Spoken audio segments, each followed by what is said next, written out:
3:45 to get you set for that first game, and we'll come on for each game, usually 10 to 15, about 15 minutes, I should say, before first pitch for each game. So a ton of baseball for these next few days. Has to be an exciting experience for these kids. A lot of pomp and circumstance. Former NL MVP Kirk Gibson spoke at a banquet and as well as held a press conference last night. So a lot of baseball royalty from the past, hoping to watch some baseball royalty from the future, if you will. Yeah, there's no doubt. It's always really cool, and it doesn't matter where it is, whether it's here in Williston. They do a great job, obviously, here on the left-hand side of the state, but you know, across the country, Babe Ruth as an organization and Cal Ripken by extension does such a really, really nice job of bringing in somebody who can inspire from the previous generation. And look, let's face it, and this is going to make everybody feel old, but these guys on the field, they don't really know Kirk Gibson as much. They can watch the highlight, but they're too young. They're talking about Mike Trout, but they're still able to really develop that relationship. It looks like things are ready to get going. The pomp and circumstance we just touched on, you're about to see some of it. We're going to throw it over to the PA here in Williston at Ardeen Offutt Stadium. And let us begin by turning your attention to the scoreboard video screen, while we look back at history and the promise of this place we call home.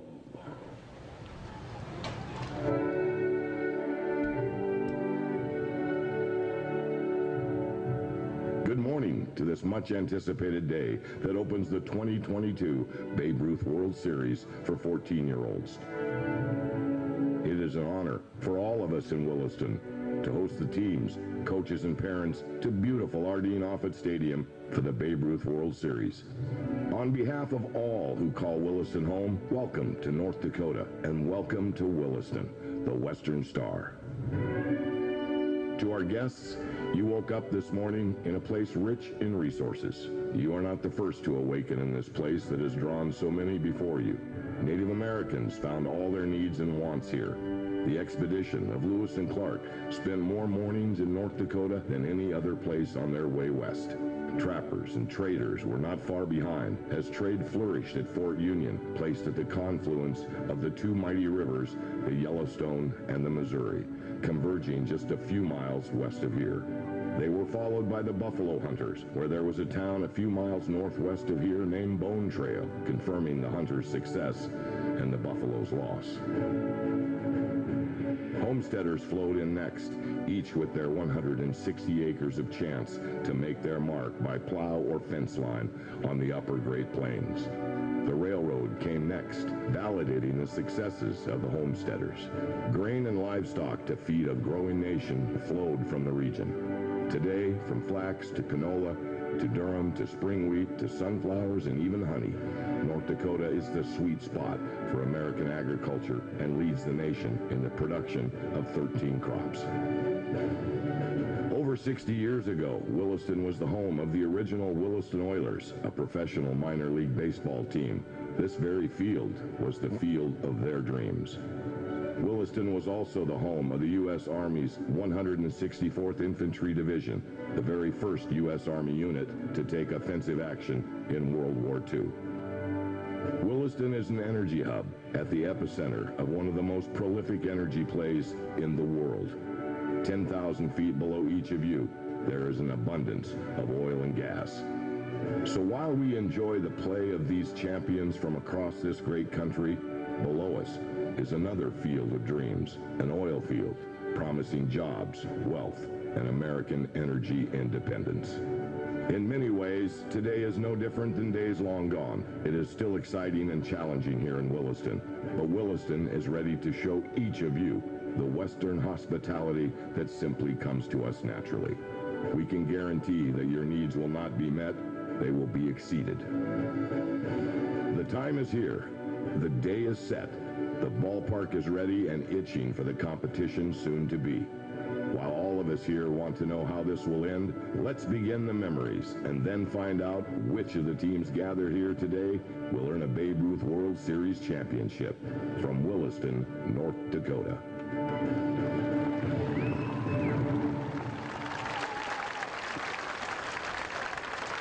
And here we go, World Series fans. Let's meet the teams. Let's meet the champions who came from Williston, from all across our great country. All of them hungry to be called World Series champions. And each of them will have their place at the Babe Ruth World Series table. Our first team to step onto this World Series field is your 2022 Babe Ruth World Series host team, the Williston Babe Ruth All-Stars.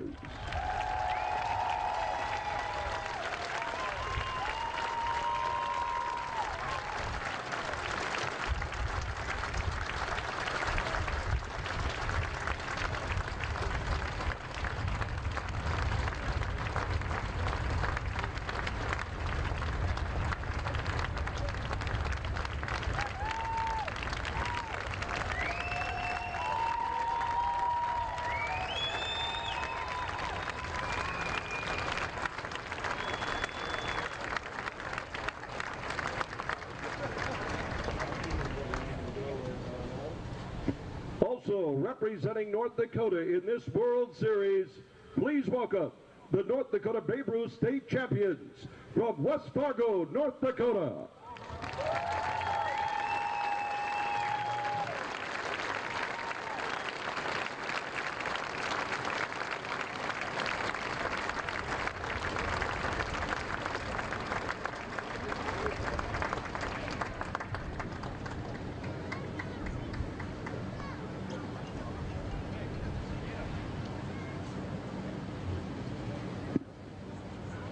Next to take this storied field, they are the Ohio Valley Region Champions from Eau Claire, Wisconsin.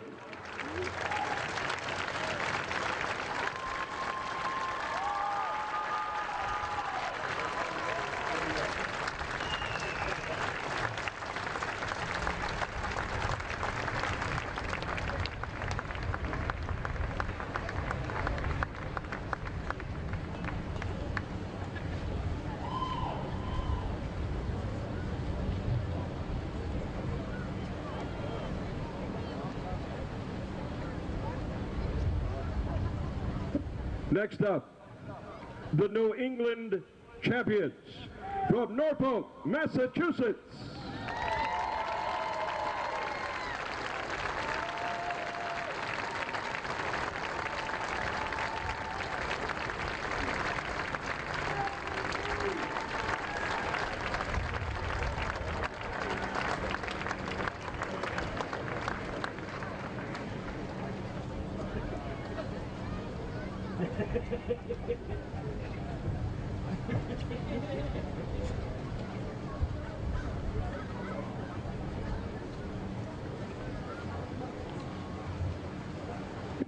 Next are the players and coaches representing the Southeast region from Tallahassee, Florida.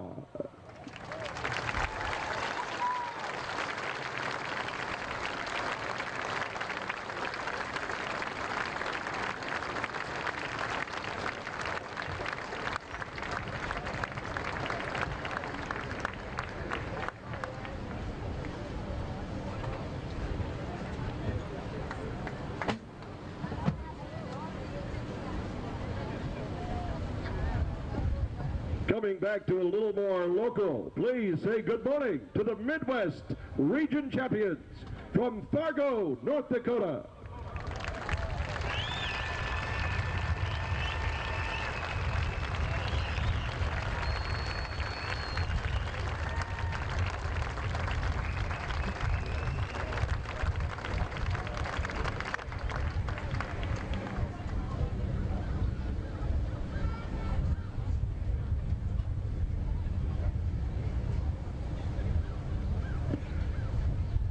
Out next, the team representing the Pacific Northwest region from Puyallup, Washington.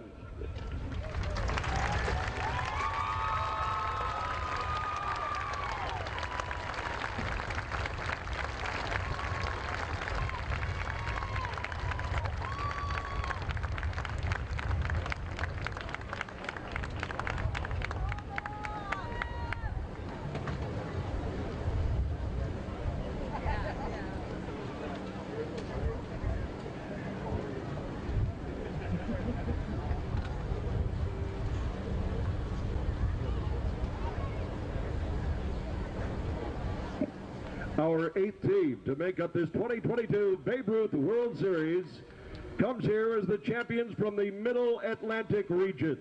Please welcome these champions from Mifflin County, Pennsylvania.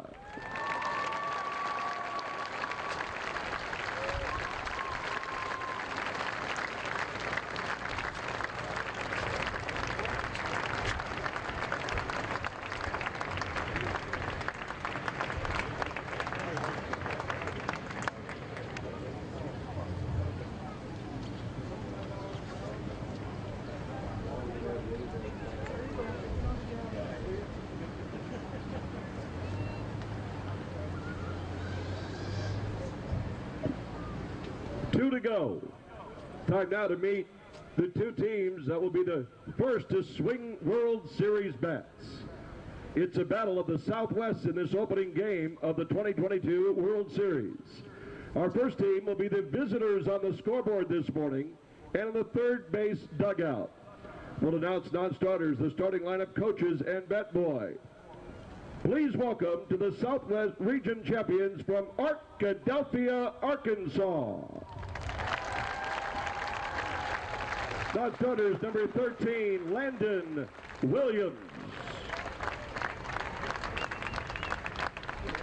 Number 14, Tyler Abernathy.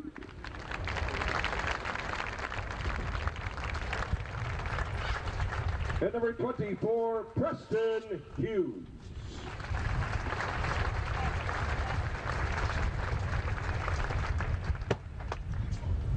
For Arkadelphia, leading off at shortstop, number 11, Dylan Rogers.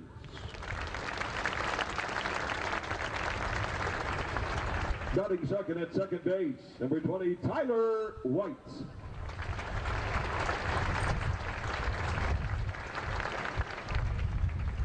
Batting third in center, number 21, Maddox Bentley.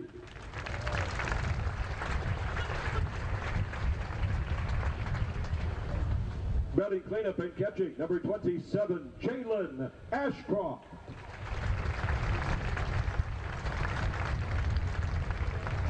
Batting fifth in right field, number 4, Carson Brawley.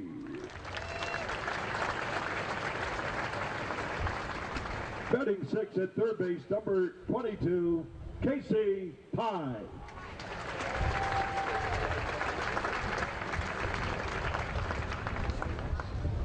Batting seventh and pitching, number 8, Weston Cash Strickland.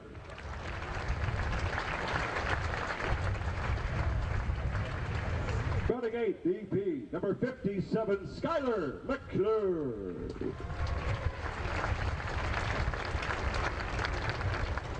Batting ninth, left field, number 18, Jonathan Simpson. How you doing? Good. See how this run? Batting 10th at first base, number 99, Gabe Owen.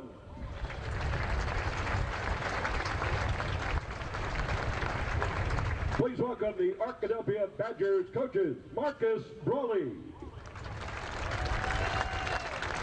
and Jason Pye. Manager Jonathan Simpson.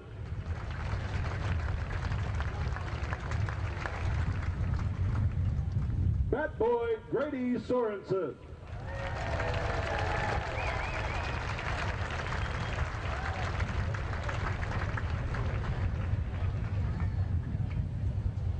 The ambassadors, Aubriana Nunez,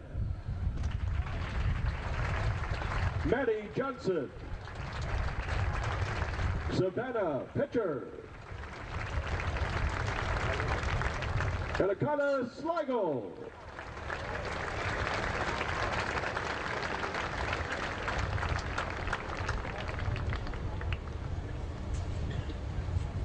Our final team to take the field here at R.D. Naughton Stadium this morning will be the home team on the scoreboard.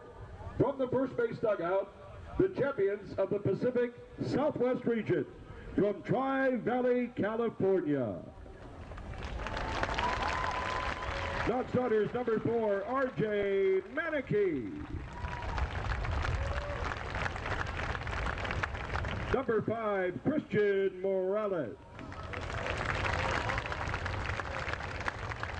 Number 6, Brennan Baptist. Number 12, Anthony Louis.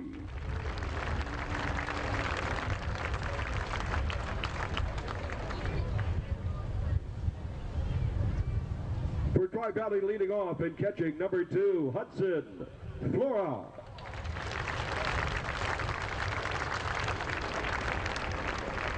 Batting second at second base, number 18, Dylan Souza.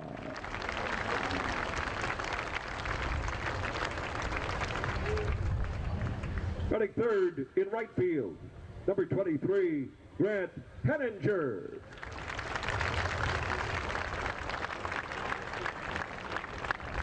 Batting cleanup in center field, number 16, George Schmidt.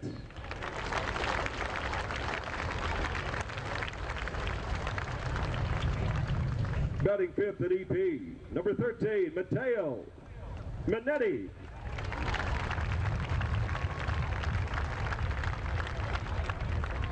Batting sixth in left field, number 11, Cade Robertson. Batting seventh at third base, number 10, Eli Davidson. Batting eighth at shortstop, number 14, Jake Tsunemoto. Batting ninth at first base, number 24, Aiden Foley. And pitching this morning, number 22 for Tri-Valley, Ryan Cooney.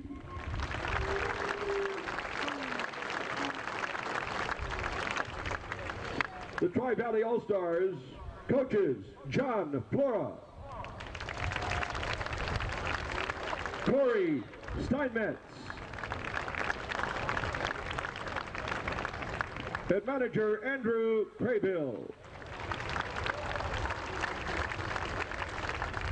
Tri-Valley bat boy Jace Peterson.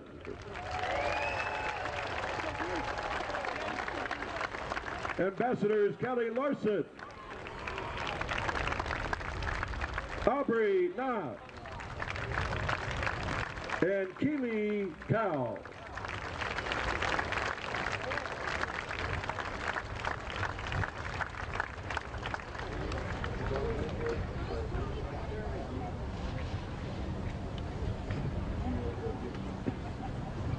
Ladies and gentlemen, and all who love the grit, hustle, and passion for the game, please welcome to the field a man who will be starting today as our ceremonial first pitch pitcher.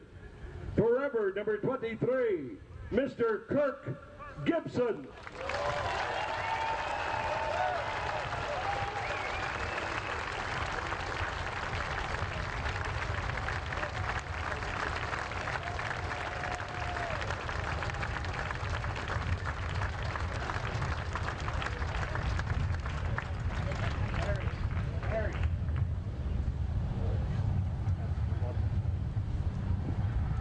Take a moment for a North Dakota Babe Ruth Hall of Famer who's here today that you need to meet. His name graces the scoreboard of this incredible baseball stadium.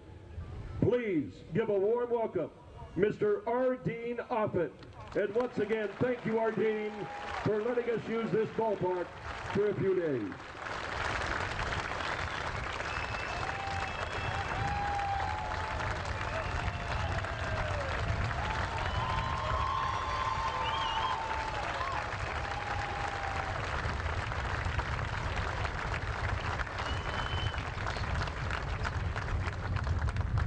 Next up is a man who every so often dumps out a 5,000-piece Babe Ruth World Series jigsaw puzzle box and then, with the help of many others throughout this community, puts it all together.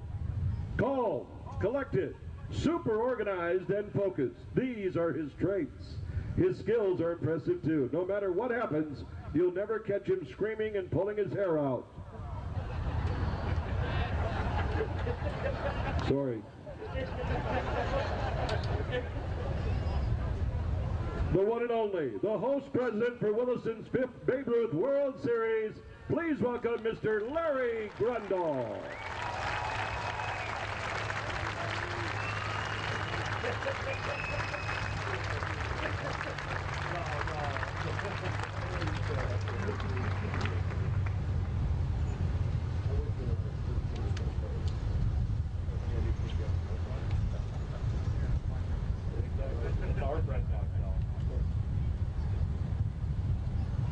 It is now time. We have the pleasure of meeting Larry's most competent World Series host vice president. Please welcome Mr. Jeremy Ludlum.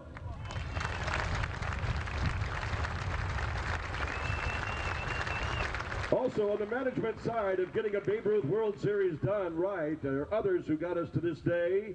Please show your appreciation for their efforts. Executive officers, Mr. Joe Marsh and Mr. Sean Agee.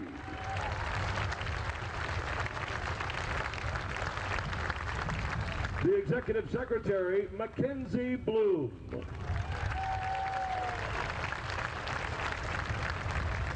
And the Treasurer, Kate Cody.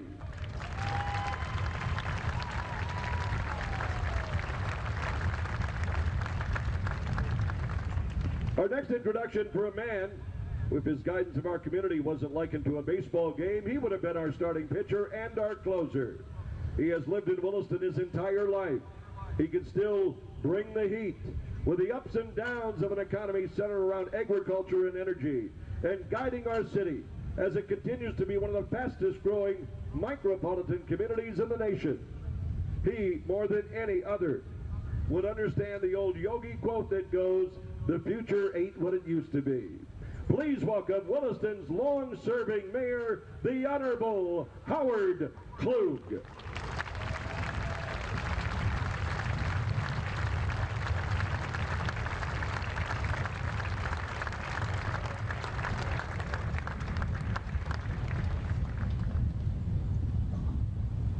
Public and private partnerships thrive here, and one of the longest commitments of working together has made Williston a city with a proud and enviable baseball history. Leading the public part of his partnership through his dedication to youth baseball programs and facilities, please welcome the Vice President of the Williston Park District, Mr. John Leffrig.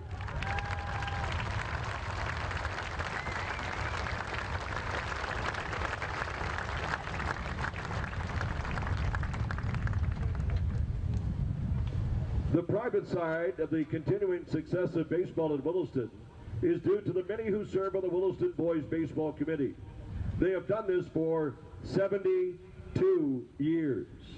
Their president with us this morning, here in the press box upstairs, please welcome Mr. Garvin Semenko.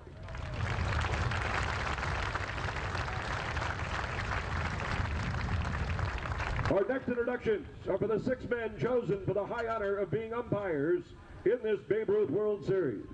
They have a deep knowledge of Babe Ruth baseball rules and the keenest eyesight imaginable. Please welcome our umpire-in-chief from White House, Tennessee, in his second Williston World Series, Mr. Tom Sewell.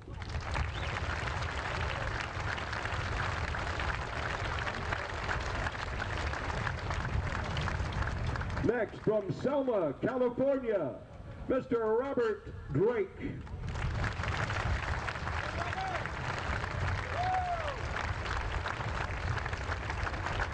A third umpire from Mandan, North Dakota, please welcome Mr. Kevin Kerr.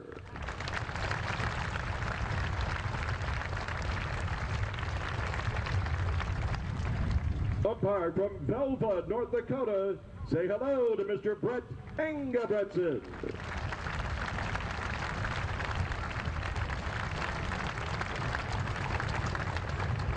Fifth umpire slot is from Williston, Mr. Andy Gendro.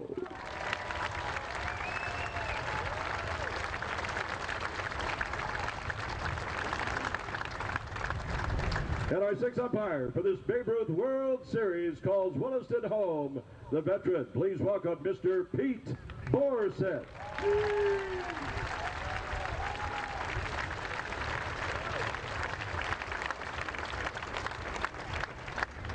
Ladies and gentlemen, if you'll now direct your attention to the scoreboard big screen, we have a message from the president of Babe Ruth Baseball, Stephen Tellefson.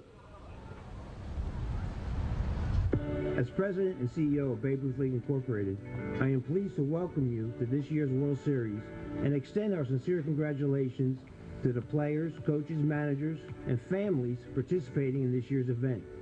We have close to 1 million players participating in Babe Ruth League, and to reach this level of competition and participate in a Babe Ruth World Series is an outstanding accomplishment. I know all the young athletes participating in this year's World Series have practiced long and hard to excel in this demanding sport. You can be proud of the skill and dedication that have brought you to this level of achievement. You are all champions. Williston, North Dakota has worked extremely hard to make this a spectacular World Series. From lining up Lee Greenwood for the opening ceremony to the incredible fireworks show and drone light show planned to entertain our Babe Ruth League players and families. I want to sincerely thank Host President Larry Grondel, all the local league World Series committee members, the World Series task force, the press box personnel, grounds crew, and all the sponsors for making this event that these players and their families will remember for the rest of their lives. You know, we cannot have a World Series without umpires, and we have over 5,000 NUA umpires, and these are some of the best. They do not get paid to umpire these games. They are here for the love of the game, and on behalf of Babe Ruth League, I want to sincerely thank them for donating their time to this year's World Series. At Babe Ruth League, we feel we have the best volunteers in all youth sports, and I would like to sincerely thank all the district commissioners, state commissioners, regional commissioners, assistant commissioners, league president, and all the amazing volunteers for the phenomenal job that you do for the youth in your community. And I just want to close out by sincerely thanking the players, the coaches, and parents for your commitment to the great game of baseball. You all have accomplished a great deal to take part in this year's World Series. Congratulations on a wonderful season, and best of luck at this year's World Series. Thank you. To the field now, we invite you to give a warm round of applause to the Babe Ruth World Series National Task Force, the National Tournament Director from Fowler, California, Hammer Time, Leonard Hammer.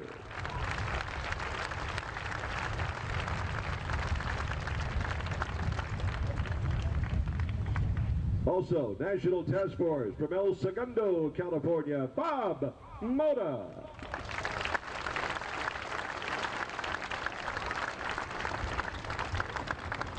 And all the way from North Carolina, please welcome Jimmy Sanders.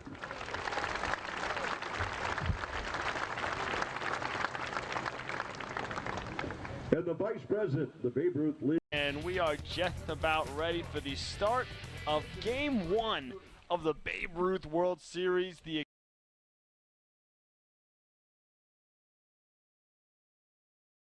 excitement is here. The crowd is here in full force. Parents, fans, family, and friends from all over the country. And this game exemplifies that. A team from Arkansas and a team from California meeting up here in Williston, North Dakota. Ryan Cooney on the mound for Tri-Valley, the champions of the Pacific Southwest. They will take on the Arkadelphia Badgers here in Game 1, the Southwest Region champions. Dylan Rogers will lead things off for the Badgers, and we are ready to get rolling with Corey Brooks. David Sugarman with you all day. The first of 4 in there for a called strike 1, and we are off and running. Nothing better than the first pitch strike. That's how you set the tone of the tournament. Cooney delivers way inside. So 1-1, first of 4 games today here at the Babe Ruth World Series. This is a Badgers club led by head coach Jonathan Simpson that's really excited about the group they have. Been playing together for a long time. This is the 14U level, so all the kids here are 13 or 14 years old. And this group for the Badgers has been playing together for the most part since they were 7 to 8 years old. Put in play over towards short. Souza makes the routine play. You use the critical word right there, routine. Every single coach in this tournament will tell you keeping the routine as routine is goal number 1. Great start for Dylan Souza. This one loses a little bit on its way to him, slows down, creates a little intrigue, but he stays calm, cool, and collected for an out number 1. And we talked a lot about coming into this tournament. If you can make not just those routine plays, but if you can do it early on and set the tone, as Tyler White tried to show bunt, instead it's a comebacker and an easy one for Cooney. Tyler White frustrated there. He shows the good wrists, checks up, tries to bring it back, but where his check swing winds up is also where the baseball was. That's an easy play for Ryan Cooney, who's off to a great start. So Cooney quickly 2 up and 2 down. He's hoping his next victim is Maddox Fendley, playing center field today.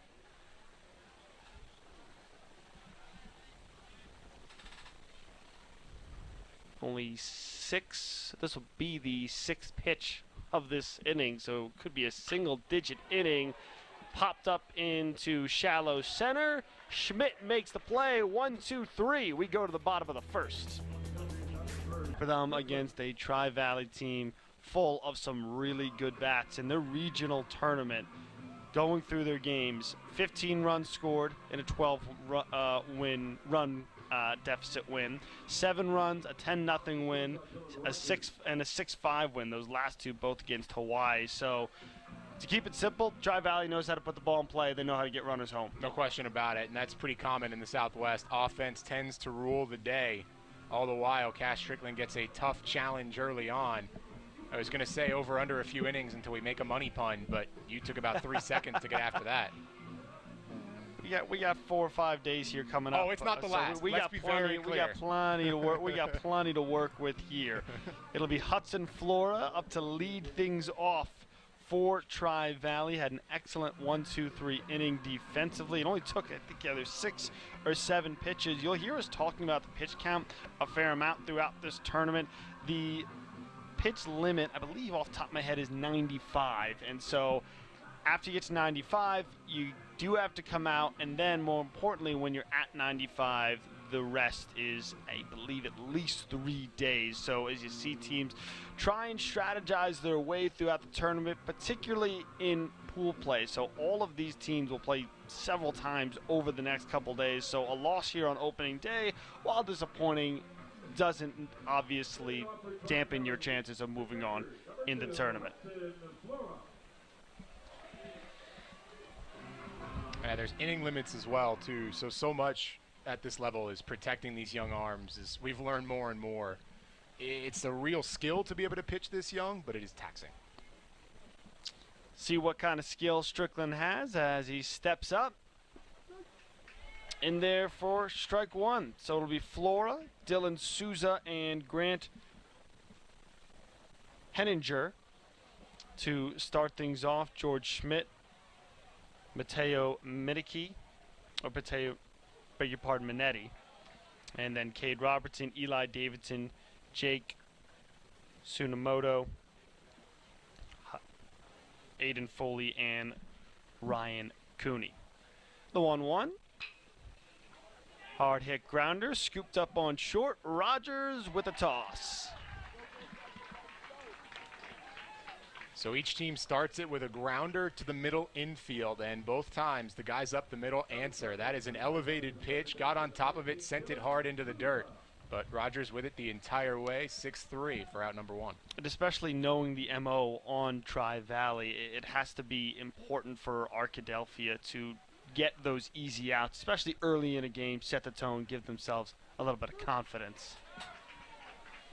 That's a nice bender from Cass Strickland right there. Works it in the beginning and the middle, eventually catches just outside. That is not a hittable pitch for most guys in this tournament. The 0-1 to Dylan Souza. Fouled away.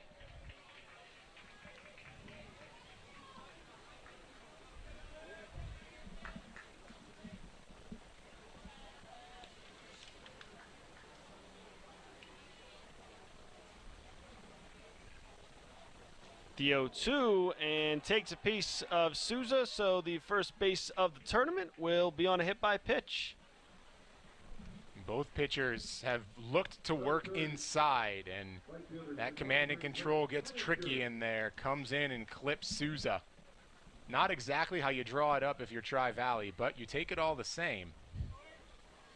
If anything, I think as Henninger comes up to bat here, it's probably just more discouraging because you hate to see that when you're ahead of the count. Sometimes when you're way behind the count and you walk or you hit by pitch, you're of course not happy about it, but things weren't necessarily going well. Let's get to the next guy. A little bit more discouraging sometimes when you start off well, you get the strike, you get the foul off, and it's an 0-2. I guess conversely for Strickland, he hasn't fallen way behind an account yet, so he can just say, all right, that one got away from me. Let's move on and go back to what we were doing. So we've got our first base runner, and it'll be Henninger up to try and move him along. Aggressive base running, throw down to second, easy steal for Souza. It's funny, in the major leagues, the most valuable tool is power. Everyone looks for the home run these days, but at this level, the MVP are the fast guys because you're going to turn a single into a double every single time. And Souza's already taking a big lead off a second as well. So aggressive base running. And that was our key right off the top of this broadcast for Tri-Valley is could they be smart on the base paths and find ways to get a couple extra bases. So far, so good. 2 balls and no strikes in there high up in the zone for strike 1. On the other side of the coin, there is no more difficult job in this tournament than being a catcher. Throw back to second, and Souza there in plenty of time. And no doubt, there's an awful lot of pressure, whether it's looking at base runners, but especially at this level. Of course, you're here at the Babe Ruth World Series. The pitching is good, but especially in some tight scenarios, there's going to be a couple of wild pitches, couple of pass balls that determine some games and big moments in this tournament. No question about it. Managing mistakes is the name of the game, and so much of that falls on these catchers. They've got the experience. You're looking at some of the best in the country, but it's still a lot to ask. 2 balls and 2 strikes to Henninger. Put down the left field line and out of play. So good battle here from Henninger in the right field spot. Defensively today, George Schmidt on deck.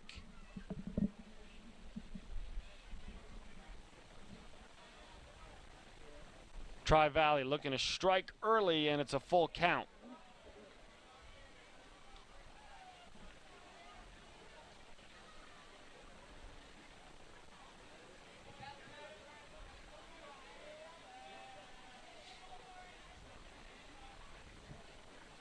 Strickland, payoff with his first K of the day.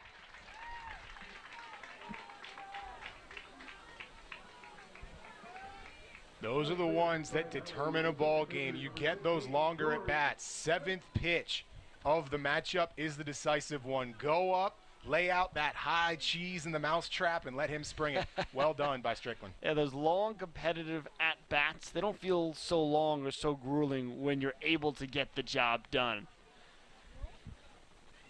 First pitch is a ball to George Schmidt. So Souza on second right now.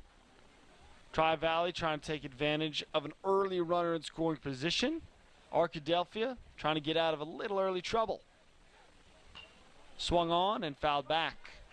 For Grant Henninger, though, that's a good at-bat. Even though you struck out, you let the guys in the dugout see 7 pitches. That's more than the 2 guys in front of him combined. So that creates the opportunity to do a little bit of scouting. As familiar as these teams can be, knowing each other from these cross-country tournaments leading up to this, there's a lot of value in seeing what a guy has today. 1-1, popped high in foul territory. Pye gives it chase and makes the play. Arkadelphia able to leave a man stranded on second for Tri-Valley, and we go to the second. Williston, North Dakota, game 1 of the day between Arkadelphia and Tri-Valley, and both teams just sort of feeling each other out right now, Corey. And I wanted to parlay our conversation from the first inning, where there's some familiarity with some of these teams who whip across the country to play in search of good weather and good competition. But there were a couple of coaches who straight up told us when we asked, hey, what do you think about this team that you're going to get in pool play? And there was just sort of a shoulder shrug. In very much the overarching philosophy seemed to be, hey, we just got to play our game because at least game 1, game 2, we don't know these guys so well. No doubt. It's not like you're playing a team from your state, except for the North Dakota teams. There's going to be some extra familiarity there. But for the most part, it really is about executing your game plan, especially this early. where everyone in this tournament is coming off of success. That's how they qualified for the World Series. And so maintaining that momentum and being able to continue in that form is goal number one. Everything else comes after that. That's 4, 5, and 6 after a 1-2-3 inning. It's Jalen Ashcroft up to the plate, Carson Brawley on deck, and Casey Pye, who made that nice play over on third to end the first, is in the hole. A couple of quick balls to Ashcroft, so Ryan Cooney was able to get out of that first inning pretty quickly on just 7 pitches. Third pitch of this at-bat. 3 balls and no strikes, and now it's Ashcroft's world. First 3-ball count of the day for Ryan Cooney. Quick test right away. Ashcroft being patient, and a strike slithers in. Cooney had an extra little hitch in that delivery there, but it worked out as he comes home with a strike.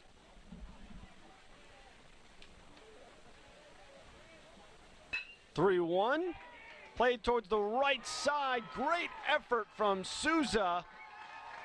But it's the first base runner and a base hit for Ashcroft.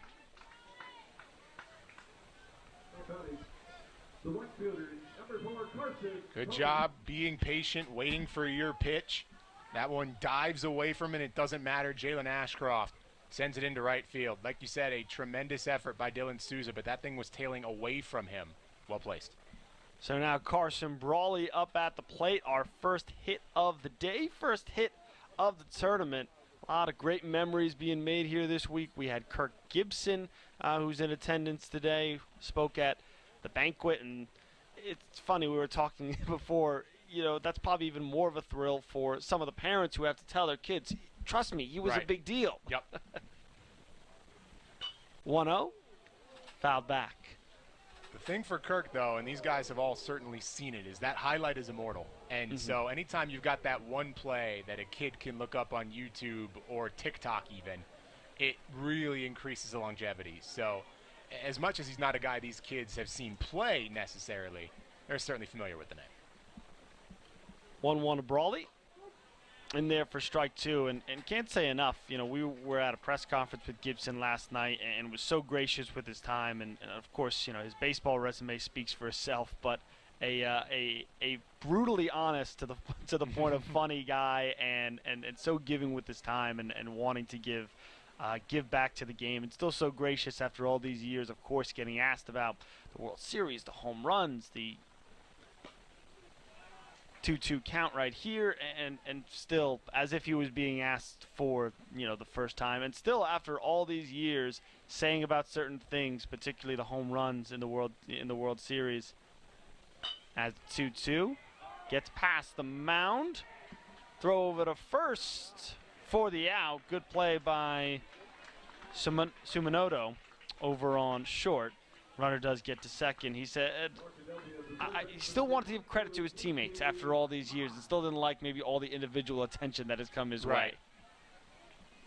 So many of the superstars from that era embrace that humble mentality too, so not surprising to see it carry over here. And both times this World Series has been here in the last decade, there's been an absolute legend. It was Jack Morris last time. So Casey Pye up at the plate now, and talk about the importance of just moving runners along, and small ball Brawley able to do that with that little ground out. So Ashcroft over on second with just one away. Got a score to hang in a game with Tri Valley. Talked about them just exploding for a couple of double-digit run games at regionals. Another runner advances, and Foley came off the bag. Throw was a little bit off, and now it's runners on the corners. Tsunemoto has shown great range. That time just gets away from him a little bit. Wind howling in, too. Kind of pushing that ball away from first. Good job to gather it, but as that has some extra elevation on it, the gust gets a bit. Aiden Foley does all he can to try and keep that foot on the bag. And it's conversation time down that first base line. Certainly seemed like Foley was off the bag, and the umpires quickly agreed. Didn't even all come together for that one. Yep. And so Tsunemoto gets charged with the E6, and now a golden opportunity here for Arkadelphia early on. Runners on the corners and just one out. Weston Strickland, better known as Cash Strickland, the pitching counterpart right now of Cooney up at the dish. That was an outstanding replay. Frame by frame looks different than real life, folks, is all we can say about that. These umpires are going to be working hard all week long. Showing bunt, throw down a second. They get the out, but the run still scores. Not a bad trade-off either way. That's going to be common. These teams love to execute the squeeze play, and that time it is done perfectly. Provide enough of a distraction. The window dressing down second. The second you see that baseball leave the hand, you've scored a run, and that's the first lead. So Ashcroft scores the first run of the tournament. Doesn't go down as an RBI, but sort of the de facto RBI for Pye, who got caught stealing. And now the base paths are clear.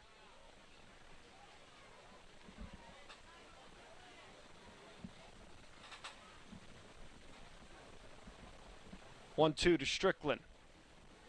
Delivers and fouled away.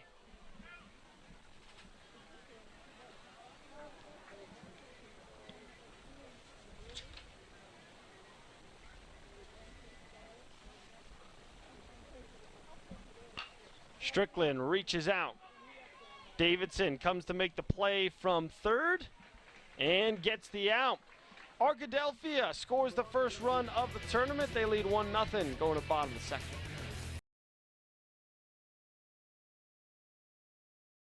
Of the Babe Ruth World Series for an early 1-0 lead with Coy Brooks, David Sugarman, the rest of our Great Beck Sports crew. Starting with the first game today till the very last game, the championship next Saturday. We will be there to crown a champion, and we will be here for the in-between all week long. It is Matteo Minetti up to bat to lead things off, followed by Cade Robertson and Eli Davidson here in the bottom of the second. Cash Strickland out for his second inning of work. Started with a little bit of trouble. Second batter, Dylan Souza, hits the batter. Souza steals a base. He got a runner in scoring position. Dangerous bats everywhere, and only one out. From there, great recovery. Strikeout and a pop-up.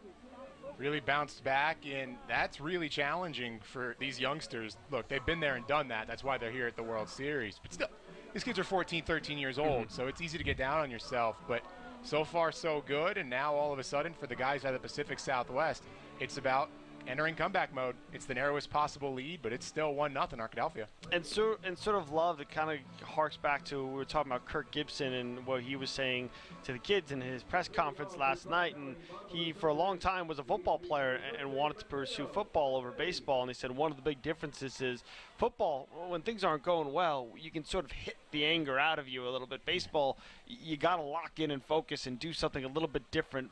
They're both mentally taxing sports, but baseball in a completely different and arguably in that way more challenging way. Yeah, there's no doubt. Minetti pops foul. Yeah, anytime you first base try and take your frustration out on a baseball, you usually wind up finding nothing but air. It's important to stay level.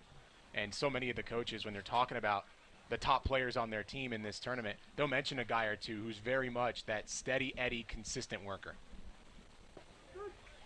In there, nice fastball kissing the outside, 0-2.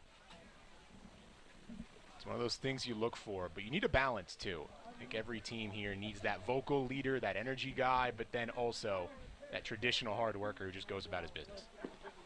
Strickland going about his business right now. Wanted the strikeout, and instead it's 1 ball and 2 strikes.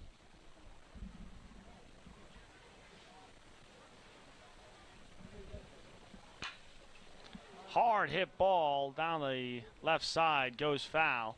But a good job here of Minetti just battling back. And we talked about this, the ability to wear down pitchers, get that pitch count a little bit higher, and just have those quality competitive ABs that coaches are always talking about. Yeah, Mateo takes the early lead for hardest hit ball here in Williston. A dead pull.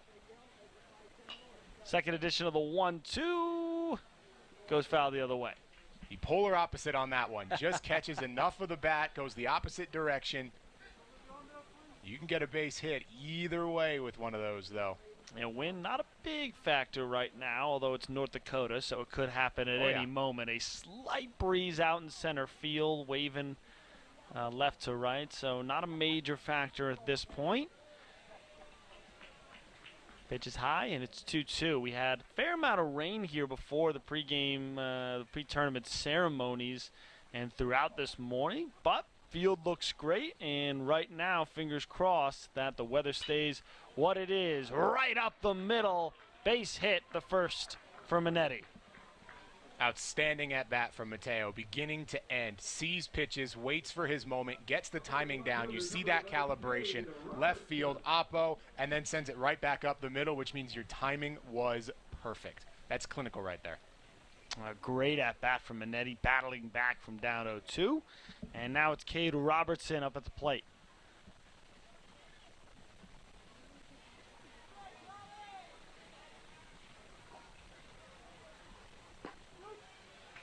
In there for strike one. So first hit of the tournament for Tri-Valley. Had one runner get on in the first via the hit by pitch. Both teams opening the second with a single led to a run for Arkadelphia. Tri-Valley going to try and match or exceed. And this is a Tri-Valley team that doesn't just score a lot, but they don't really take all that much time to do it. Going back to one of those games against Hawaii in the regional tournament, as this one is popped short grass, and good play out and left from John Ross Simpson for the out. They scored 10 runs in one inning, so you got to be careful when these guys are on a roll. No doubt about it. Against a Hawaii team that a lot of people thought was going to be here.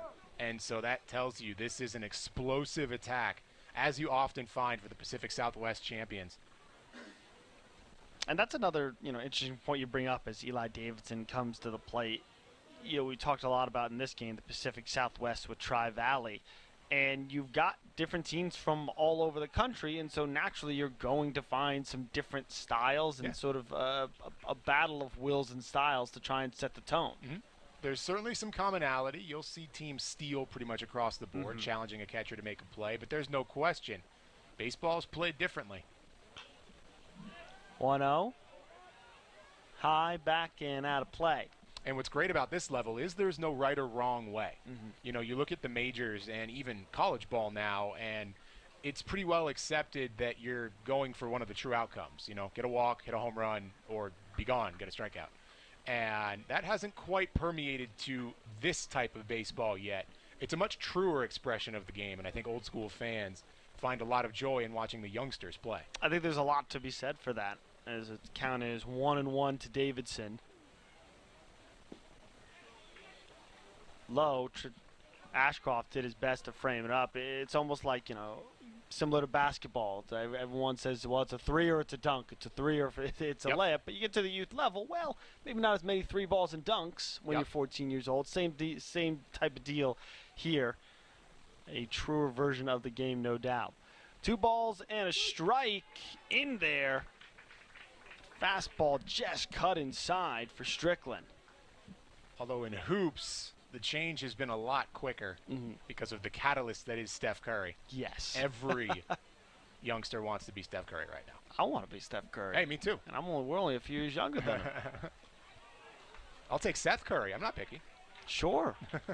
Our director, Brent Borges, just apparently watched him Joanna Man, which, fun fact, has a young Seth Curry. There you go.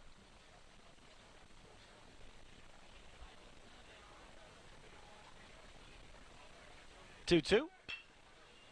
Runner goes, and now he's caught. Potential for 2.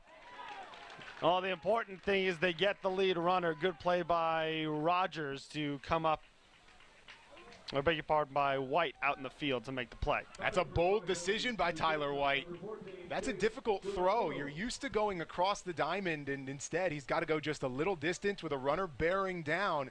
That's a really tough play. You get a look right there, frame by frame again. That's this World Series. You're going to see so many plays here in Beck Sports in slow-mo that will directly influence the result of a game. The winning is in the margins here in the World Series. And Davidson gets on first on the fielder's choice, and we got a great crew on site here over the next week. Our camera operators, Patrick Conte, Jesse Schwab, and Scott Lurch. I'm sure they got that one as Davidson slides into second. And this is what it's all about, like you said, at this level. Small ball, just give that guy at home plate a chance. You get a guy on second, you got a good chance of a base hit bringing him home. No doubt about it. Creating opportunities.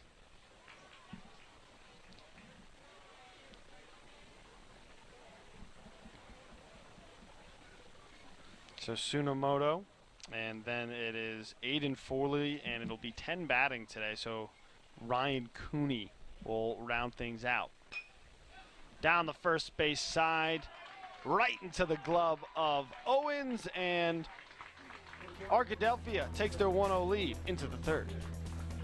In game one, top three, Arkadelphia back up at the plate with a 1-0 lead. It is 8, 9, and 10 coming up to bat now for the Badgers. Skylar McClure, John Ross Simpson, and Gabe Owens. McClure, good contact, and fouls the first pitch away.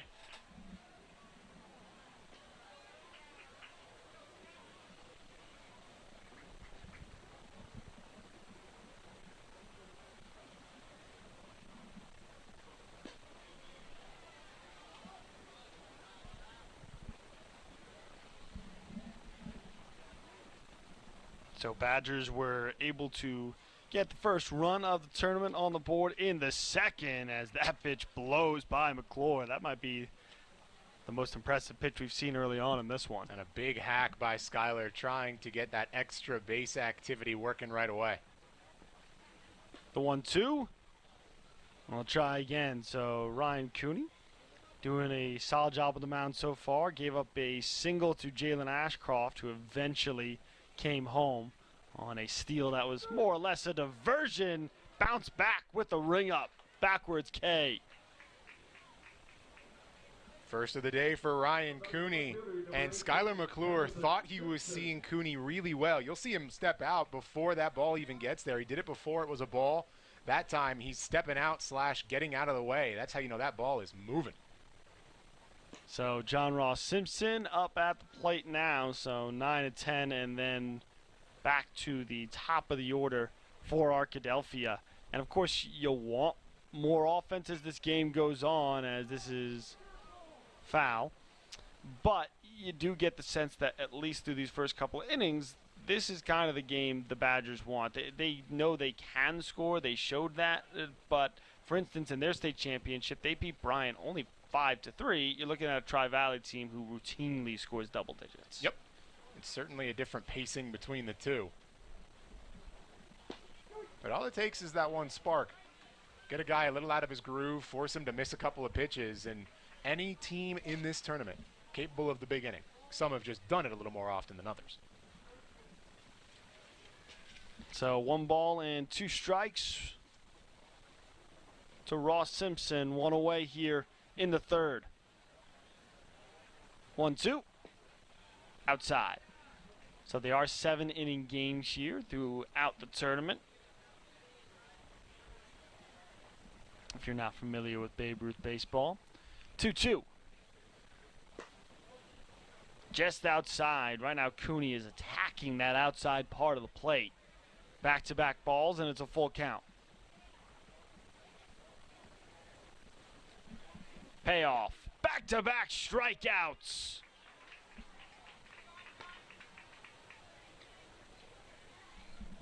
So first pitcher to 2 strikeouts here in Williston is Ryan Cooney. Gave up the run last inning, but you can't have a better bounce back than this. That high rising fastball, especially when you get to the youth level, everyone wants to take a hack at it, but it can be so hard to hit. That'll be Gabe Owens' turn.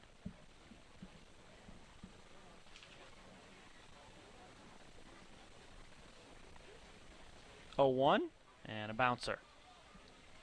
Missed the release point there, but Considering that's the first time and Cooney's already finished 2 2/3, that is A-okay if you're rooting for the boys out of the Pacific Southwest. Tri-Valley led by head coach Andrew Crable. The Badgers by Jonathan Simpson. 1 ball and 2 strikes. Looking for a 1-2-3 inning, maybe striking out the side. There it is, right on cue. 1, 2, 3. Rack 'em up and knock 'em down for Ryan Cooney.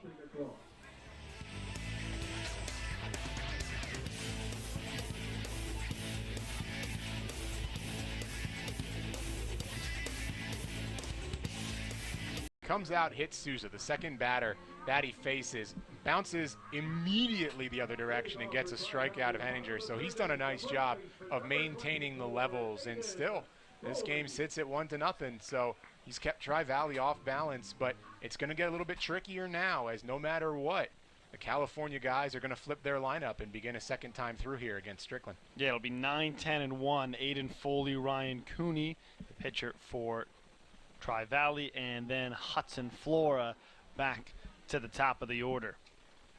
It's an Arkadelphia team that's here for the 3rd time. Well, not this particular Arkadelphia team, but their program has sent three teams in the last 5 years to a World Series, 2017 and 2019 with the 12-year-old.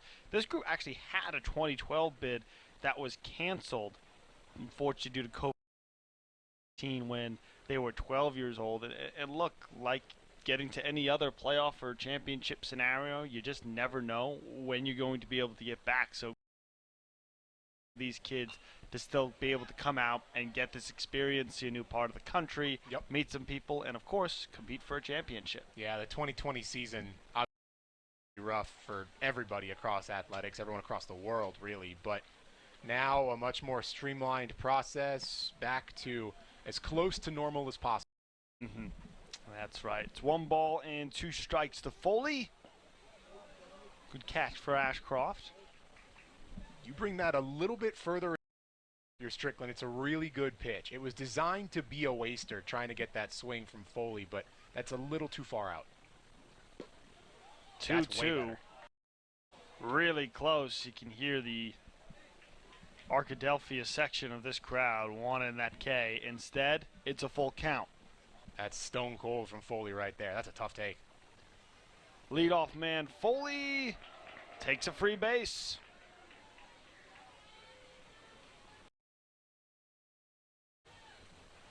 From 1-2 to a walk. Well done by Aiden Foley. And like we were just saying, a couple of those were not easy. He sticks it out, and a leadoff base runner for the 2nd straight frame. It's one of the biggest things that coaches have preached to us as they got ready for this tournament. I'm sure and head coach Andrew Crable was thinking about it too. Can we have good, disciplined at-bats? When we get behind the count, can we find a way to give ourselves a chance and not just go down on 3 or 4 pitches? A good job there by Foley, as now Ryan Cooney will round things out. The 1-0, Ashcroft fires down a second, in and out of the glove of White, and Foley takes second. The name of the game at this level, just throw strikes. If you do that, you're going to put yourself in a good spot. But now all of a sudden, Cooney's got a 2-ball count, makes 5 straight balls out of the hands of Cash Strickland. Tri-Valley heating up. The 2-0, Cooney was thinking about the bunt. Just trying to move a man along with nobody out. Let's see what he's thinking at 3-0. And see if Cooney has the red light, because this is just a get-me-over pitch for Strickland, having thrown 6 straight misses. The 3-0, runner goes, throw down to third, no. Ashcroft keeps it in his glove, and Foley takes third. Get me over does the job. They set up the fake hit and run. Enough distraction. That's an even tougher throw for a catcher when you've got a guy bunting than not. 3-1. And it's a walk. So Cooney, another good, long, smart at-bat. And now runners on the corners and nobody out. Strickland hadn't walked one till this inning. Now it's back-to-back. Needing to settle in, but now the lineup does turn over. And Hudson Flora, even though he grounded out to short, put some good ping on it. He's going to try and do it again. Nobody out, runners on the corners, explosive team from the West Coast. Tri-Valley looking for something here. Trailing 1-0 here in the bottom of the third frame. For these kids, there's always going to be at least one inning where your command gets away from you. And the script of the game is pretty much written, and can you stop that inning from being extended? Strickland just needs to throw strikes right now, get an out or two, settle in, make it back to the fourth, and go back to what he was doing.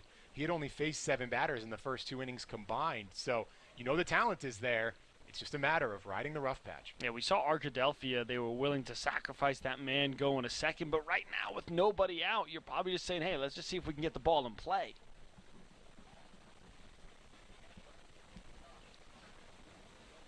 One-0, runner goes. Ashcroft will hang on to it. You like that call? Absolutely. Take it. There's no one covering. You're going to force them to be able to take the mental part of the game. And again, it's a bait play. Because the second that throw goes to second, you're taking home. That's why no one even moved on the infield. So Ashcroft with a high IQ play, but now it's runners on second and third. The expression of small ball, you'll see. Instead of bunting, it's willing to sacrifice a runner instead of a hitter. But it's going to be incredibly common in this tournament. So back-to-back walks to start things off, 3 stolen bases, and nobody out. The 1-2, and it got a pace of Flora, and the bases are juiced. So after 2 strong innings of work, that one just grazes Flora. Strickland struggling a little bit, and now it's about limiting the damage, and he's going to get a mound visit here. Yeah, it's time to try and circle the wagons here for Arkadelphia. We've already touched on it a couple of times. It's the Tri-Valley team against a great Honolulu squad. They scored 10 in 1 inning. They were trailing against the Torrance, California team at the state tournament, came back and won that game 7-3. So they don't like being down on the scoreboard necessarily, but they're not uncomfortable in that spot.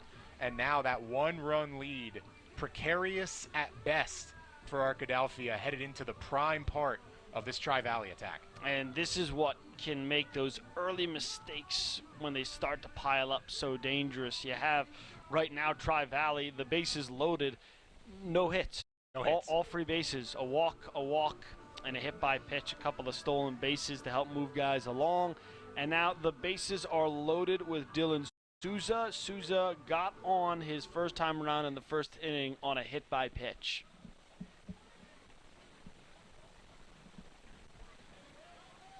Flora on first, Cooney on second, Foley on third, as Tri-Valley tries to make their first big push of the Babe Ruth World Series. Bases loaded, in there, strike 1.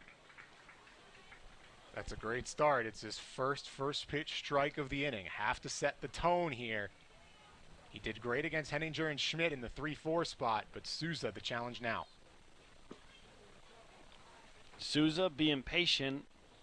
Strickland misses high and outside.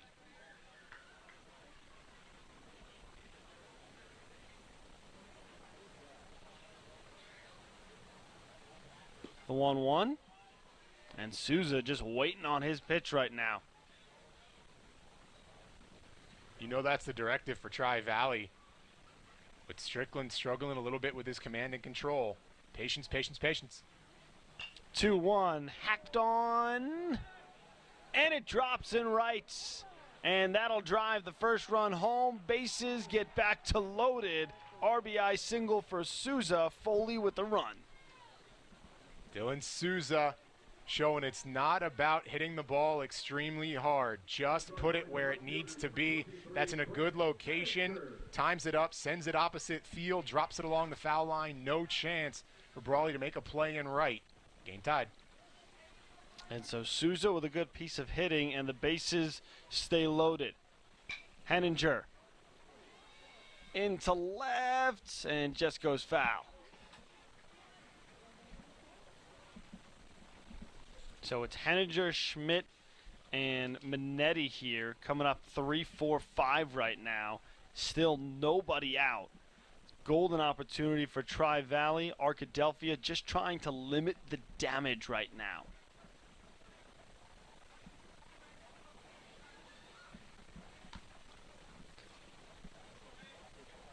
Oh, 1. High and outside, evens up the count. Since that first run came across on the steal, Dylan Souza gets the first RBI here in Williston, an RBI single. 1-1, way inside. That's what you want, though. You want that jam shot that winds up as a slow roller to the middle infield. But right now, Tri-Valley showing exceptional discipline, waiting for their moments. Discipline is right. The swings are effective, but they're happy to not do it. Yep. And they're made that much more effective because of it. You're sitting around until you get your pitch and you put good bat on it. More often than not, that's going to work out for you. 3-1, popped high infield, foul, and it's dropped in foul territory, and that one stings a little bit for Casey Pye. Especially because Casey made that exact play a couple innings ago, did a nice job when it was up against Schmidt. This time, it starts to drift a little bit on him at the end. It's still a really, really challenging play to make, especially looking into the sun here around noon. Gets away. Nearly an escape hatch opening up for Arkadelphia. So instead of the first out, it's the payoff. Henninger hacks and drops. 1 run scores, another coming around. Tri-Valley starting to explode. A 3 RBI single for Grant Henninger. And Tri-Valley living up to their reputation here in Williston. That's about as long a single as you'll find right there. Got all of it, split that 8-9 gap. Grass slowed it down a little bit. That's the only thing that stopped him. Probably could have taken second, but decided caution is the better part of valor. Why stop the fun right now when you're rolling? Perfect swing on it. Well driven. 3 runs, 1 swing. And now our first pitching change here in Williston. We're going to take a short break and come back with the pitch and change after that. 3 RBI single for Grant Henninger. It's 4-1 Tri-Valley. Hughes replaces Cash Strickland. Strickland goes 2+, but some issues here in the 3rd inning. He gives up 4 runs, on the hook for 1 more potentially here as well. And now if you're Hughes, the only really good thing right now has got to be you come in and all those base runners other than 1 are gone. So there is a little bit of pressure off right now as you try and figure out how to get out of this inning, keeping the damage where it is at 4 runs. Yeah, for Preston, you have to come into this and imagine that you started this inning. You almost are there with no outs and 1 runner on. So while you did wind up coming out of the bullpen technically, you have to imagine that this is a fresh start. Forget about that guy over in first and Henninger, and just try and limit this, what is already a 4-run inning for the Pacific Southwest champs. George Schmidt up at the plate now, looking at 2 balls and no strikes. So this inning started off with a couple of free bases. Aiden Foley, Ryan Cooney with back-to-back walks, then a hit by pitch for Flora. All 3 of those runners have now come around to score.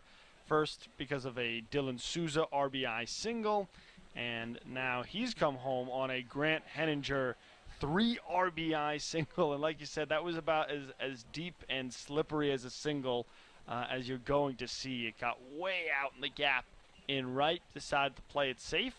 No problems with that right now with no outs on the board.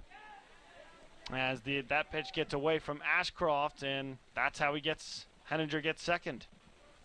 All of a sudden, an RBI chance again for the guys out of Tri-Valley. And an excellent hitter's count for George Schmidt. 3-1 to Schmidt. Pot foul back in the 1st. And a big hack. We talked about a lot of the small ball, but there's a handful of young men here who have quite a bit of power. Yeah, there's some home runs in the stat sheet for the teams here in Williston, as you'd expect. It's part of the reason they're here. Schmidt was a little early there, but sent that pull straight to the fans watching in that right field bullpen.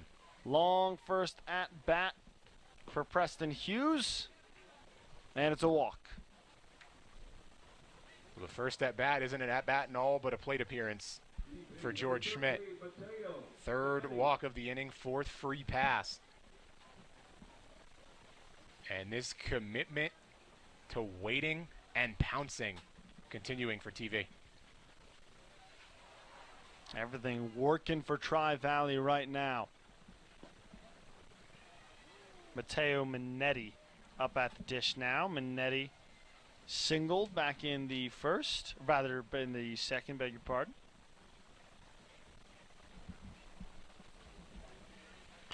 The 1-0 hacked high and goes into the stands. And these Archie pitchers continuing to try and get the inside, but they're just missing there. And while it does fluster the hitter a little bit, on balance, the Tri-Valley offense seeming pretty unfazed. A pretty safe statement this inning. 4 runs already on the board, runners on first and second, and we talked about some of the best teams, especially at this level, are aggressive on the base paths. Large leads being taken by both Schmidt and Henninger.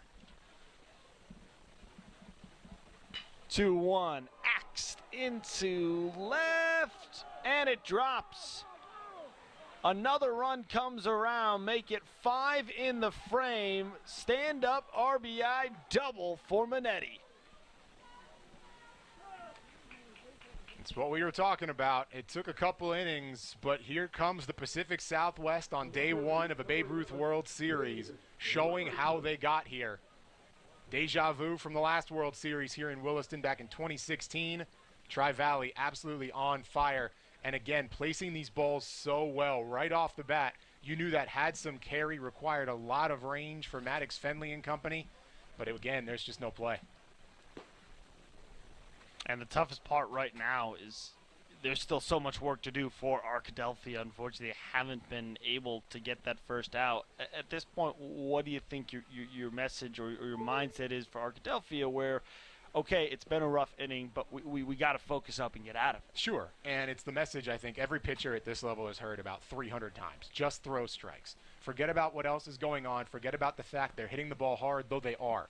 You just have to keep it to the most basic thing, just throw strikes. Now, the problem is that's a whole lot easier said than done. Ashcroft with a threatening throw back to third. Instead, he holds on, and it's 2-1 to Cade Robertson. Robertson flew out to left back in the second.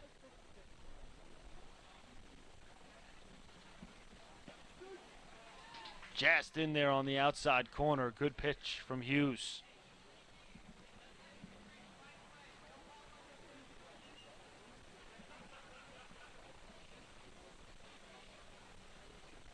Two.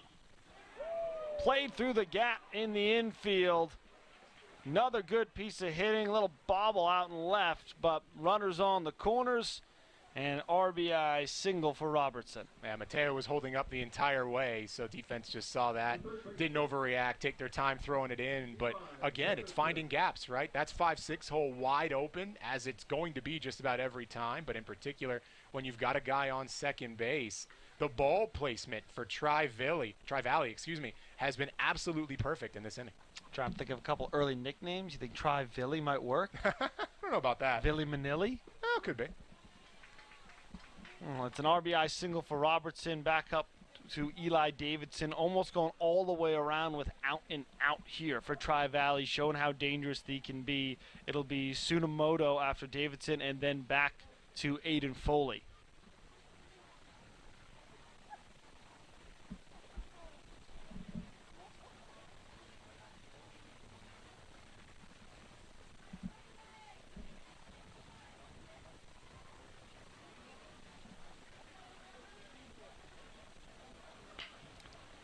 Davidson, grounder across the way, the run, but maybe more importantly, Arkadelphia, they get the 5-3, their first out of the inning. Needed that just to stem the tide. The run scores, but at this point, that secondary to just escaping this frame. Good job by Casey Pye. He had that one he wanted back in foul territory. This time it's a much easier play, and he keeps it that way. So now Jake Tsunemoto Tsunomoto, hard grounder, gets past or just into the diving glove. Great effort, throws a little bit off, throw to first.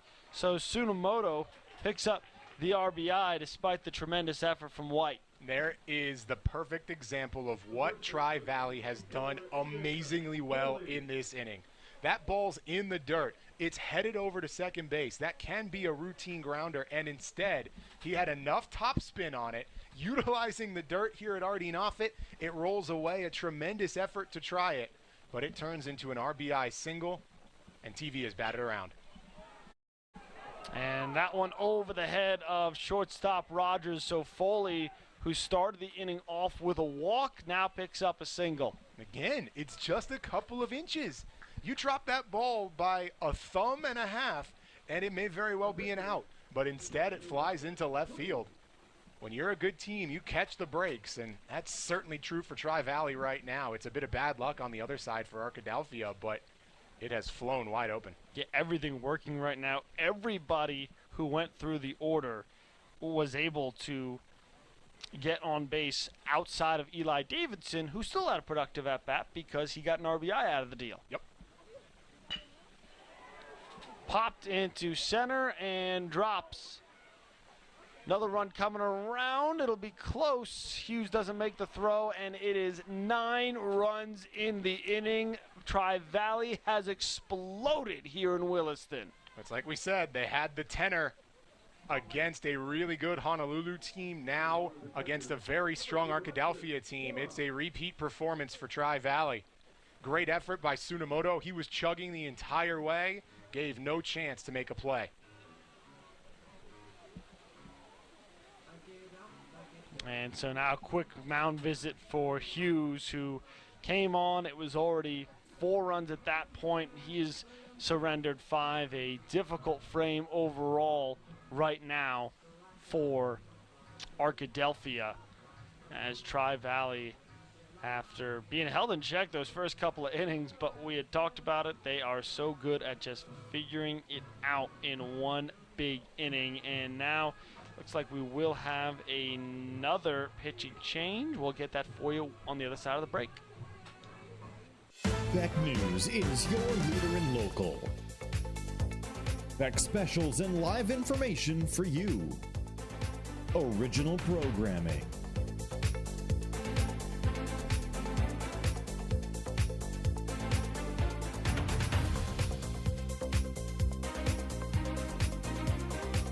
Exclusive local sports. Beck is local for you. Uncensored topics and uncensored opinions.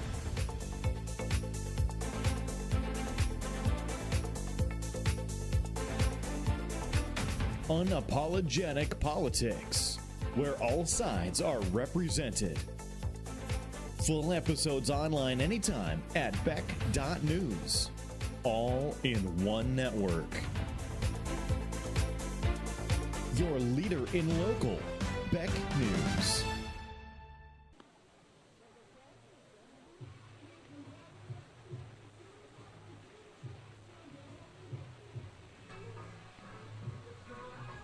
A new pitcher, Preston Hughes, just goes 1/3 of an inning. Not sure there's much you can do right now. The way Tri-Valley is hitting the baseball, they have gone all the way around. Just one out in the midst of a 9-run inning. It'll be Casey Pye who will try and bring an end to this inning and just limit the sufficient damage that's already been done. And now it's such a tricky spot because you ultimately run into the number of pitches that poses a serious challenge for guys to be able to go forward in this tournament.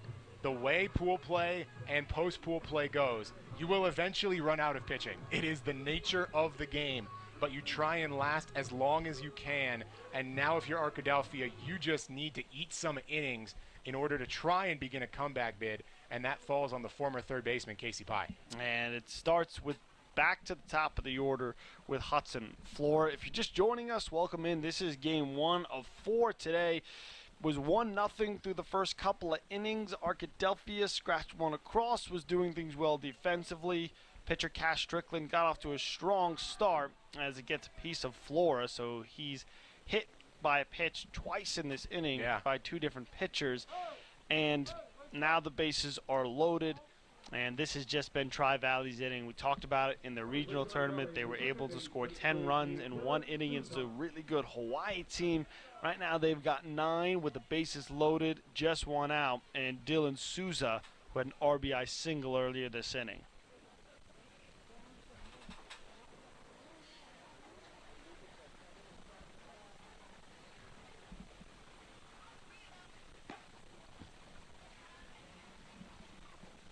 So Aiden Foley on third, Ryan Cooney on second, both with singles after starting off the inning with walks.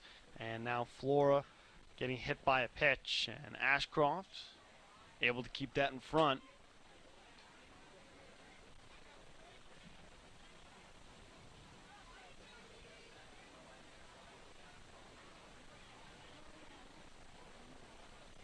The 2-0. In there for strike one. I mean, we've seen Tri-Valley just go nuts this inning. Yep. Everybody's contributed. What's impressed you the most from this big frame? It's been their patience, right? You look at that run that started it. It was walk, hit by pitch. And so anytime you load the bases without a hit, you've done a lot of things correctly.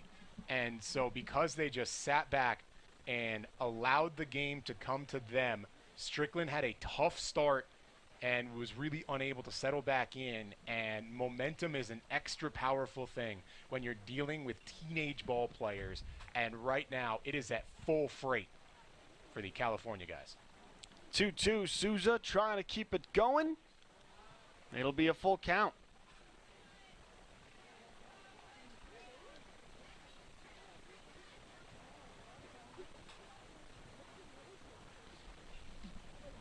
Force at every base is the best news right now for Arkadelphia. Can they take advantage? Way outside, wild pitch gets by Ashcroft, and tack on one more, the slow trot in from Aiden Foley.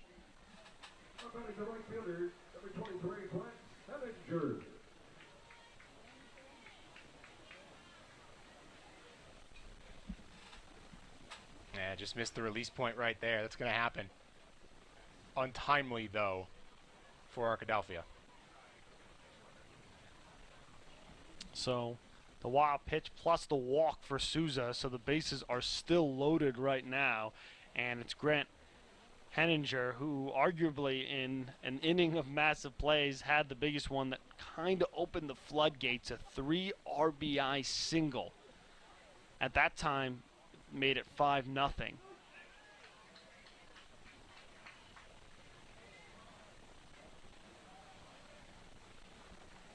So 10 runs in the frame here for Tri-Valley. Arkadelphia looking for that second out. Bases loaded.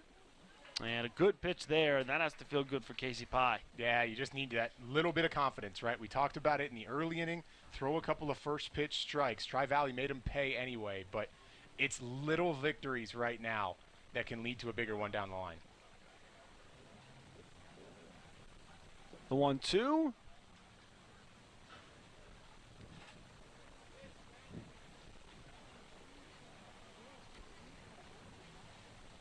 So it'll be Souza and, or beg your pardon, Henninger. And then it's Schmidt, Minetti, and Robertson. All got on base. Minetti and Robertson both with RBIs. And that's plopped foul. You go all the way to the start of this third inning. Of all the guys who have come up, there have only been 3 first pitch strikes. And so there's an immediate advantage. And especially when you're already locked in with that teamward momentum, it just gets that much more challenging. The 2-2, tit back, and foul. Thought for a moment it might have gone into the glove of Ashcroft. Took a piece of the home plate umpire. Seems to be all right. 6 umpires work in this tournament. Appreciate all their hard work and commitment to youth baseball here at the Babe Ruth World Series.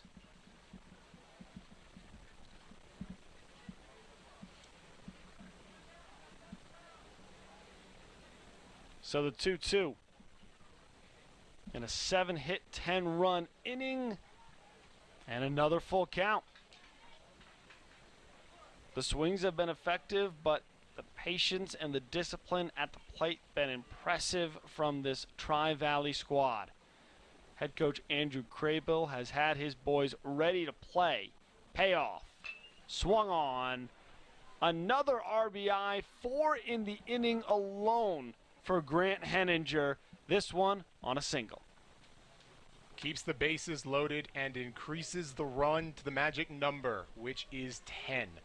So now the mission, if you're Arkadelphia, again, first and foremost, get out of this inning. That holds true here.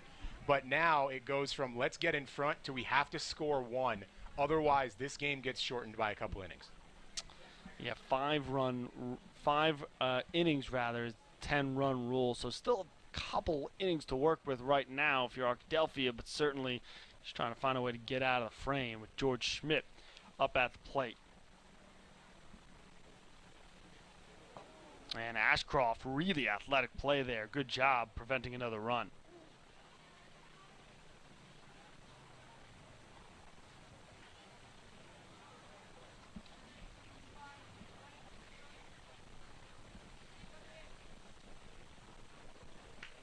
Henninger on first, Souza second, Flora third. Hard hit ball into right, drops fair. The hardest hit ball of the day comes from George Schmidt. 2 more score. 2 RBI double for Schmidt, who planted this baby. It's been a day for George Schmidt. Got the unlucky foul out to start the game, then walks, scores, brings home 2 with 2 bags. This middle of the order has been unbelievable after a tough first time round.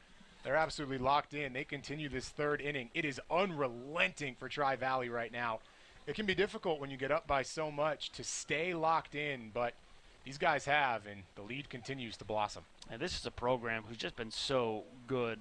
From an age group range, the 13 to 15-year-old group, as that's fouled off by Minetti, has won 9 World Series titles between the 13 to 15-year-olds. So it has been a really impressive showing by this program through about 8th grade to freshman year or so, 7th grade to freshman year. They have been in good hands, and the 14-year-old group is showing out here in an explosive debut. Chance for the second outs, and good play made by Rogers for the second out on short. That one started to come in with that wind coming in pretty good. The American flag in center is at full extension, so required some extra attention from Dylan Rogers, but he stuck with it the entire way. Mateo got under it a little bit and enough. So Casey Pye finally has the escape hatch here, but it will be against a different hitter as Cade Robertson steps aside.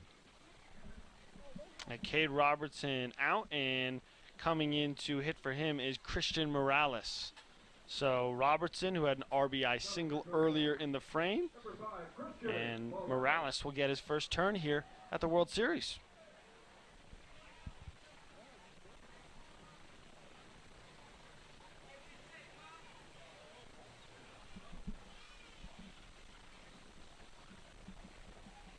Runners on second and third. Morales, 1 swing, 1 hit, 2 runs coming around. Somebody was waiting for his chance. Didn't get the opportunity to start the game. Says, "Coach, I'm ready. Put me in." And sure enough, the very first pitch he sees says, "I like that." Rips it into left center. Scores 2. Untouchable right now, and a 15-piece in the inning. Just a massive inning here for Tri-Valley. The 2 coming around there. Schmidt and Henninger both scoring. 15 runs on 10 hits. That is a good day at the office when you do it in one frame. And you feel for Arkadelphia right now, this is a tough way to start the World Series. But the reason you have pool play in place is that this game does not end your stay in Williston. You're going to get a chance to immediately bounce back. Yeah, that's exactly right. And that's the best philosophy to have. You get at least a few games. Take a look at the schedule right now over the next few days. The next time Arkadelphia will play, they'll get the day off tomorrow. And then they'll come back to it and play Game 3 on Monday against the West Fargo Rattlers.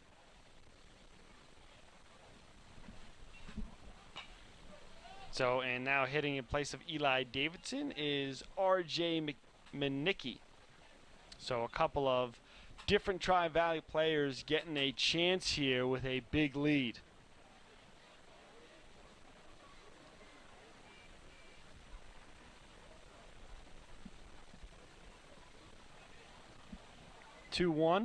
Looking for that last out right now. Been a difficult inning defensively for Arkadelphia. After a strong start, was able to hold Tri-Valley in place, but talked about looking out for that big inning from Tri-Valley, and it has been there. 3-1. Lifted into right, and it drops. Tack on another hit, the 11th of the inning. Says a lot about the depth, and again, it's a little difficult to evaluate when the score is 15-1, but 2 pinch hitters, 2 singles, says a lot about the roster that Tri-Valley brings to this tournament. If the message hadn't already been sent, it continues to be delivered with emphasis. Tsunomoto is going to stay in the game.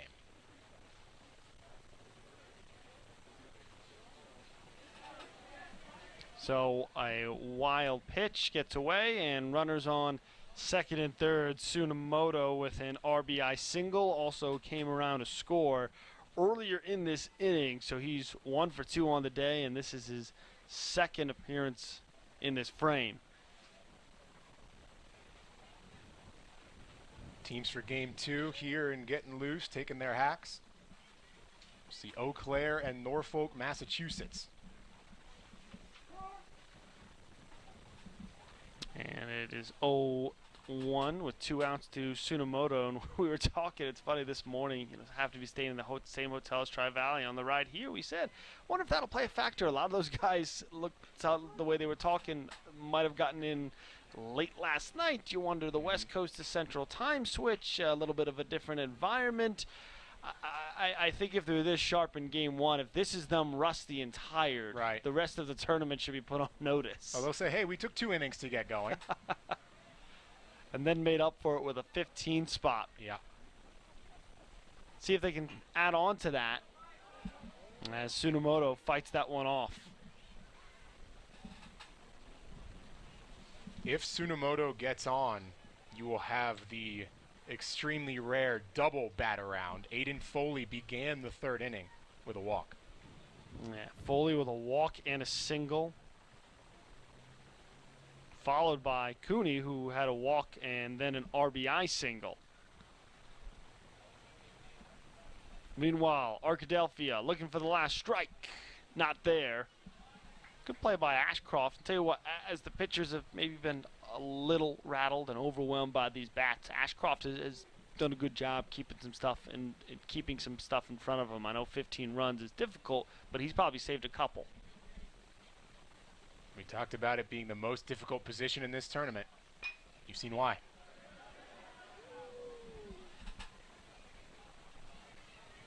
So ball and 2 strikes to Tsunomoto. Every single player who has come up has gotten on base. The one exception was Eli Davidson, who still had an RBI.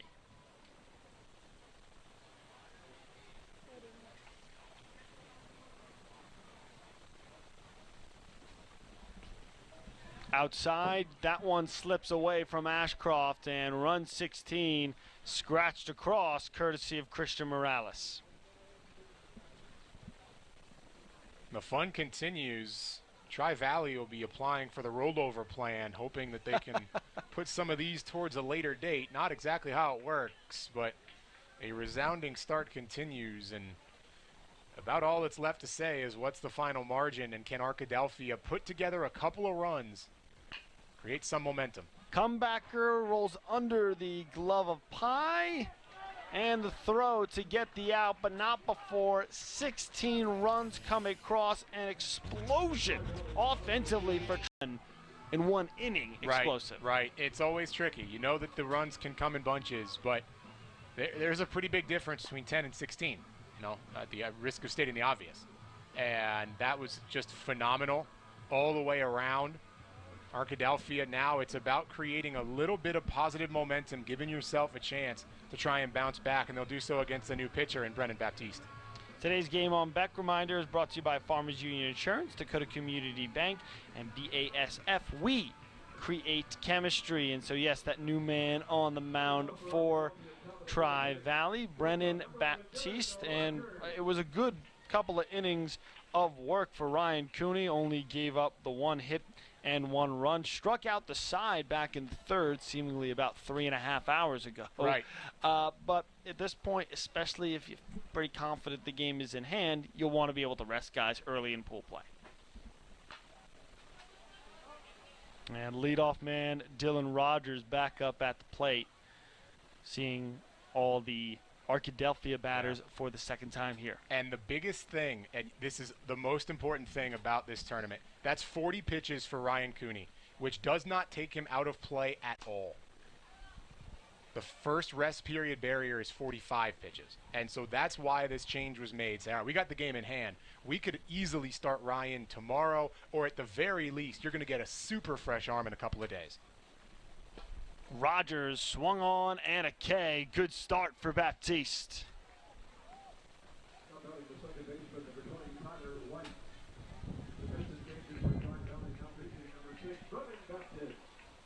Nice job. Just getting that quick swing through. And it says something about both ways. Normally when you talk about pitch count, obviously, you're focused on what's happening on this side of things. But a lot of that does have to do with how close or competitive the game is. How long do you think they can go? And also how good the rest of your staff is. We've seen throughout different types of tournaments that if you're not maybe confident in the rest of your staff to finish off a game, then you feel obligated to keep a guy out there to get the job done. Now, at this level, there's not as much of that because we're at the World Series. Most of these teams have a couple of guys that they really rely on and really trust in tough spots. I think you certainly see the aces come to the forefront pretty quickly, but in a tournament, one pitcher will not win you a tournament. It's not possible with the current restrictions that we have on pitch counts. It used to be that way, but not anymore. And so now you really do have to divvy up that load, and if you're here, you have that ability. And so Tyler White up at the plate now. Center field with Tri-Valley number 23, Brett Henninger.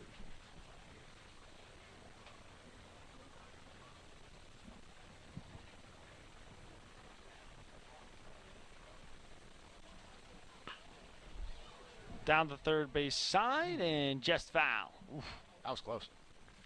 As close as you can get there.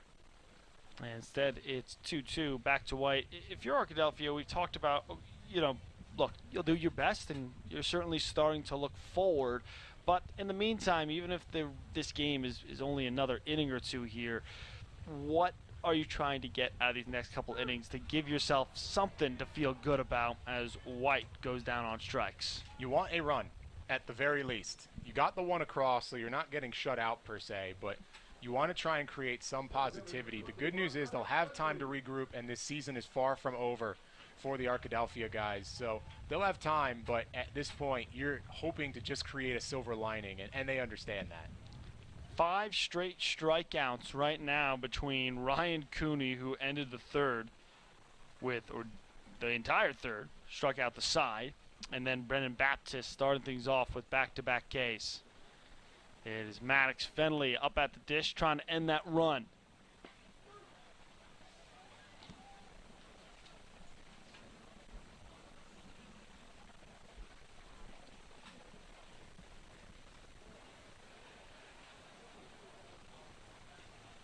Way outside, and Fenley showing some good patience here.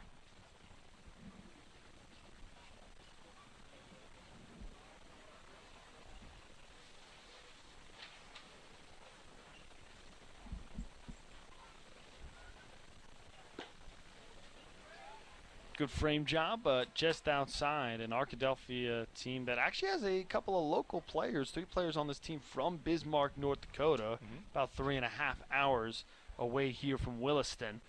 So a little bit of a homecoming of sorts, and a good breaking ball, and now the payoff upcoming. And that familiarity is going to be important. Guys love the travel, but this team right now is going to need something to root them.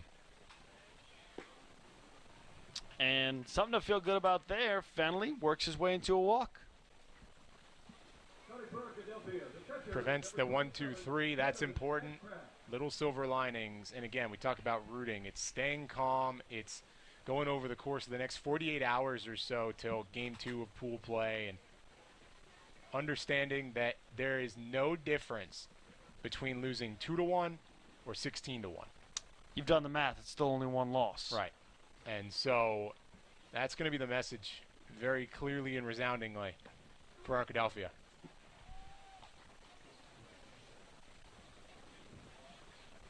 So Ash Craft up at the plate now.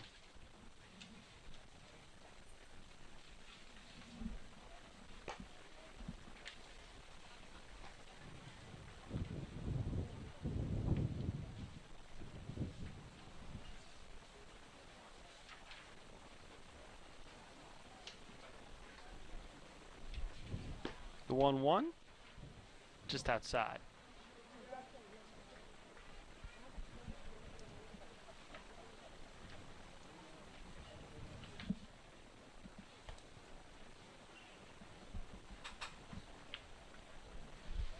Two 2-1 to Ashcraft, and makes it 2-2.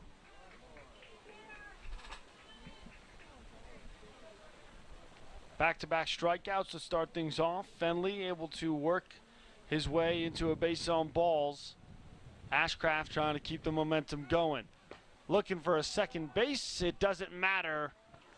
A strikeout, 3 out of 4. Ain't too shabby for Brennan Baptist in his first inning of work.